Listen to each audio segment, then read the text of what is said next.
Ceci est un livre audio autogénéré par Google. Introduction. C'est à l'automne 1959 que je découvris la musique de John Coltrane. Un camarade de classe de première m'avait cédé l'un de ses disques. J'eus immédiatement la sensation de pénétrer dans un univers harmonique et instrumental, inouï. Cette musique devait dès lors ne plus me quitter, et me servir de talisman pour continuer à pénétrer le monde du jazz. L'album en question était Trana-In, session du label Prestige, enregistré en août 1957 par Coltrane au saxophone ténor, avec 3 autres musiciens. Le pianiste Red Garland, le contrebassiste Paul Chambers et le batteur Art Taylor. Je passais et repassais sur mon tourne-disque le thème-titre de cet album. Fasciné par la longue introduction scandée du pianiste en accords plaqués, qu'appuyaient rythmiquement le batteur et le contrebassiste, je l'étais encore plus par la manière dont le saxophoniste attaquait son solo. Je vibrais sous l'effet de la force et de la tension expressive de ses sonorités.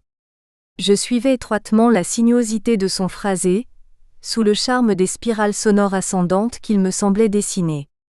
J'étais dès lors conquis par cette manière dont Coltrane concevait sa musique, et plus largement le jazz. Son œuvre devait ainsi fonder dans la longue durée l'un des registres essentiels de ma discothèque. J'assisterai aussi à de très beaux concerts du saxophoniste et de son fameux quartet. Le premier, en novembre 1962 à l'Olympia, et le second en juillet 1965 à la salle Pleyel. C'est d'ailleurs après ce concert et avoir rejoint le Blue Note, club parisien, que j'eus l'immense joie de pouvoir y rencontrer John Coltrane. J'ai déjà publié, entre 1999 et 2014, une dizaine d'ouvrages sur le jazz des années 1950 et 1960 dans cette même collection. Je n'en citerai ici que 3. Le premier est une anthologie consacrée aux instrumentistes d'un style de jazz, le hard bop. Il venait conclure 3 autres ouvrages. Une présentation générale et 2 autres études consacrées au vivier urbain de ce style. Le second retrace l'émergence d'un courant à partir des relations entre les adeptes du hard bop et ceux du free jazz. Enfin, le troisième ouvrage est une synthèse sur les conditions sociales et les apports esthétiques du jazz états-unien des années 1950 et 1960. Il tente notamment de faire le point sur ce que serait une discographie idéale pour rendre compte de la créativité du jazz de ces décennies. Coltrane apparaît, de manière récurrente, dans chacune de ses études comme une figure majeure. J'éprouve cependant le besoin de lui consacrer ce nouvel essai, en raison de l'agence qu'exerce encore aujourd'hui sa musique, non seulement sur les amateurs et les musiciens de jazz, mais aussi bien au-delà. J'ai bien conscience de le faire, alors qu'existent déjà quelques biographies conséquentes, sans omettre nombre d'analyses musicologiques fouillées consacrées à une œuvre ou à l'un des registres de la musique de Coltrane. Je n'écarte pas non plus une pléthore de témoignages documentés, venant d'amateurs passionnés et souvent éclairés. C'est pourquoi je reviendrai de manière sélective, et forcément subjective, sur plusieurs traits qui me semblent les plus représentatifs du caractère exceptionnel de l'œuvre de John Coltrane. Ce sont non seulement autant de qualités qui me paraissent traduire le mieux l'inventivité instrumentale et l'expressivité extraordinaire de sa musique. Mais ce sont aussi autant de tournures d'une pensée et d'un imaginaire qui ont ouvert Coltrane à d'autres mondes, avec comme conséquence de porter l'histoire et la culture de sa communauté bien au-delà de celle-ci, pour être l'un des représentants majeurs de l'esthétique des années 1960. Celle-ci étant symboliquement incarnée, à l'échelle des sociétés occidentales, par toutes sortes de nouveaux regards tournés vers d'autres mondes et d'autres cultures. Sans oublier que cette période fut aussi celle de l'effervescence des décolonisations, dont on percevait l'écho au sein de la communauté noire américaine. Je chercherai donc à faire la part respective pour les formations de Coltrane, entre ce qui tenait aux singularités de leur leader et ce qui relevait de l'apport de ses compagnons. Je rechercherai encore à départager ce qui résultait des singularités créatrices de leur démarche, et ce qui faisait résonance aux tournures en vogue dans un jazz d'avant-garde ou même à l'esprit de cette époque.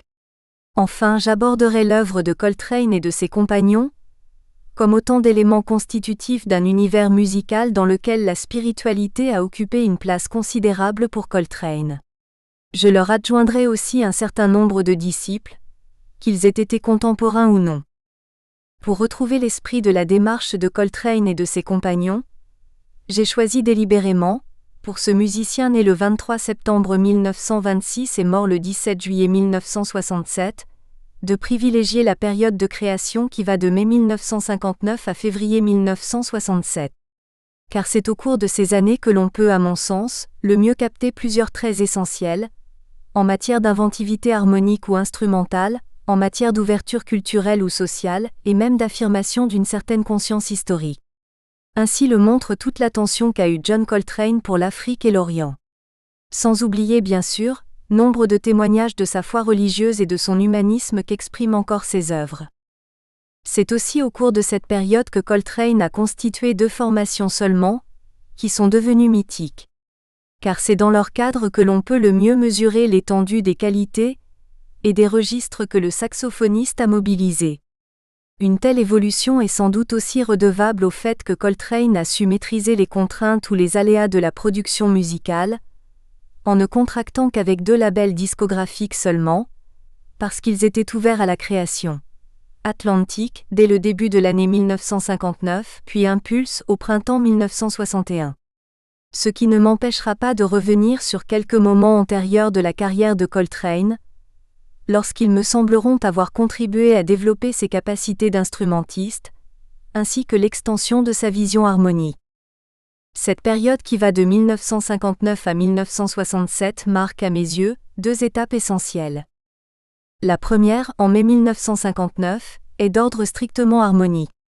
Elle correspond à la conception et l'exécution au saxophone ténor des grilles d'un thème, Giant Steps, dans les studios Atlantic, avec le soutien d'une rythmique bondissante composée du pianiste Tommy Flanagan, 1930 à 2001, du contrebassiste Paul Chambers, 1935 à 1969, et du batteur Art Taylor, 1929 à 1995.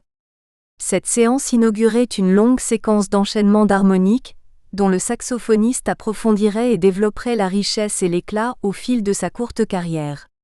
Après s'être consacré au blues pendant les années 1957 et 1958, après avoir travaillé sur les feuilles de son, Sheets of Sound, selon la formule consacrée du critique états-unien Ira Gitler, Coltrane s'engageait avec cette création dans une exploration toujours plus audacieuse de l'univers des mesures et de la tonalité. L'autre étape est davantage d'ordre spirituel. C'est celle d'un morceau apaisant, To Be, enregistré pour Impulse en février 1967, en pleine période de créativité éruptive et de déchaînement harmonique ou rythmique. Coltrane intervient à la flûte, tandis que l'autre saxophoniste de sa formation, Pharoah Sanders, joue du piccolo sur les vagues ondulantes d'une section rythmique composée d'Alice Coltrane au piano, Jimmy Garrison à la contrebasse et Rashied Ali à la batterie. La musique reste en suspens et semble désormais avoir été prémonitoire de la fin prochaine du leader, déjà atteint par la maladie. J'ajouterai dès à présent 2 autres étapes intermédiaires, parce qu'elles sont objectivement considérées comme déterminantes dans la créativité de Coltrane. Elles représentent en effet 2 moments essentiels des rapports privilégiés qu'a entretenu le saxophoniste avec un genre d'harmonie, la modalité. Elles symbolisent aussi avec force la maîtrise qu'il a travaillée sur 2 genres de saxophone. L'une est la reprise au saxophone soprano, en octobre 1960, d'un standard, My Favorite Things, chez Atlantic. Et l'autre est la création, en novembre 1961, du thème coltranien par excellence, Impression, dans le cadre des prestations délivrées au Village Vanguard de New York, saisi par Impulse, dont l'improvisation repousse encore plus loin que sur Giant Steps les limites de la tessiture du saxophone ténor. J'y reviendrai. L'apprentissage. Les qualités d'instrumentiste de Coltrane ont été éveillées par sa fréquentation de plusieurs établissements d'enseignement.